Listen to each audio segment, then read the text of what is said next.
Hello, and welcome to Professor Kev Show. As you can see, I have my friend Sanya with us, and she's from My Story Coded. Good morning, my friend. How you doing? Good morning. I'm good. Thanks for taking the time to come on the show. So before Thanks we for jump having in me. and talk about My Story Coded, let's talk about you as a person. What should we know about you? So, I'm a rising senior at Hopkinton High School. I'm someone who's really interested in the intersection of computer science and story writing. So, I'm very much into writing stories and, understanding people as a whole. I wrote a book on social situations in my side time. So, I'm someone who's really interested in finding the human side of technology. All right, I want to talk a little bit about My Story Coded. I actually Mhm. looked you up before the show, which is kind of rare. I usually don't. I just kind of wing it. So Uh-huh. you're trying to teach Python to fourth and fifth graders? Mhm. That seems pretty easy. What Yeah, made you there want to do have that? It was a really tough journey at the beginning because obviously fourth and fifth graders, they don't always want to focus on what's at hand. So obviously it does get rambunctious in the room sometimes.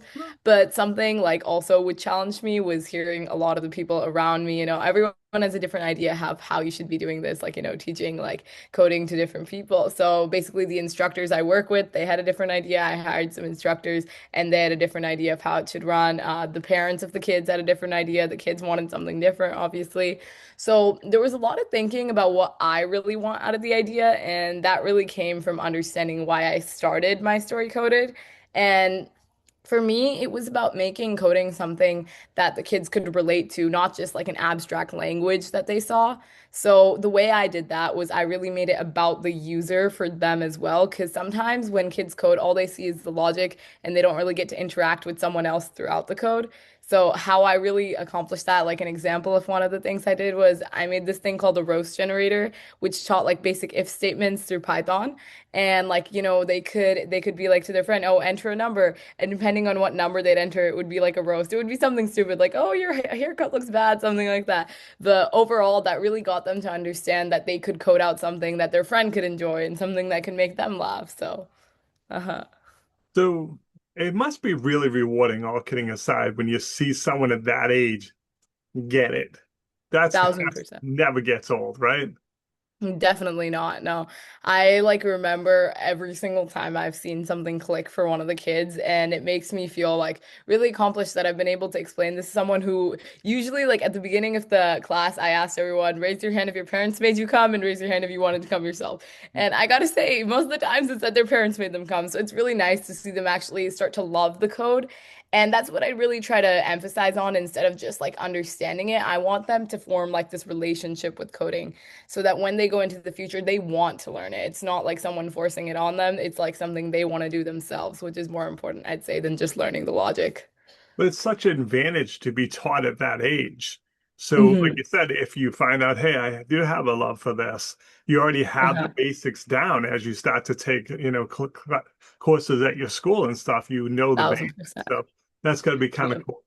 That is definitely. I think for a lot of the kids, once they like really get into the coding within the class, I've heard like their parents tell me, oh, when they so and so went home, they started researching more about coding and they built their own game or something like that. So definitely, it's always really nice to hear stuff like that. Now, where are you teaching these classes? So I teach some as an after school program at my local elementary school. I'm currently teaching at the library during the summer. I've taught at a summer camp to like this I'm a part of advocacy for the unhoused. It's a nonprofit based in Hopkinton, and they sometimes run like summer camps and I teach coding over there too. So that's where it's running right now. And currently we're also in a program with Operation Hypify, which is also a Hopkinton based nonprofit.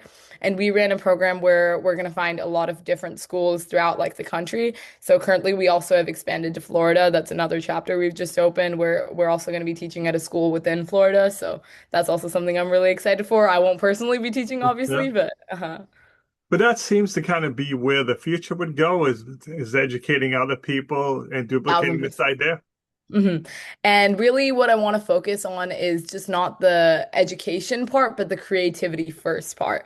I really want the kids to start loving the code before they start understanding it. I want them to feel that connection to the code and be able to see how it can connect them to other people. That makes sense. All right, Mhm. fast forward 3 years out. Where do you see this idea? Honestly, I see it as an extension of what I'm talking right now. I want it to be across the nation. I really want that idea of creativity first coding to be pushed onto a lot of elementary schoolers who feel like, oh, coding is boring. This is just like math again. I remember one time when before I started my story coded, we were teaching for a girl power day. I'm at the Girls Who Code Club. We had like a bunch of third and fourth graders, and we were teaching them, some Python, and they were all so bored. They were like, "Oh my God, this is just math again." And that was one of the things which really pushed me to starting my story coded. So I really want people to be able to, see, I want kids to be able to see that coding isn't just dry logic. It's also fun. It's something that you can do with your friends. So that's where I really see the vision going. I see it becoming like organization with a lot of chapters across the country where a lot of kids can really explore, creativity first coding. So what's the best way to reach out to you? How can we learn more? I think the best way to reach out to me would be over LinkedIn. I'm really active over there. So if you connect with me, I'm always happy to chat. If there's anything you want to talk about, I would be like more than welcome to having a conversation.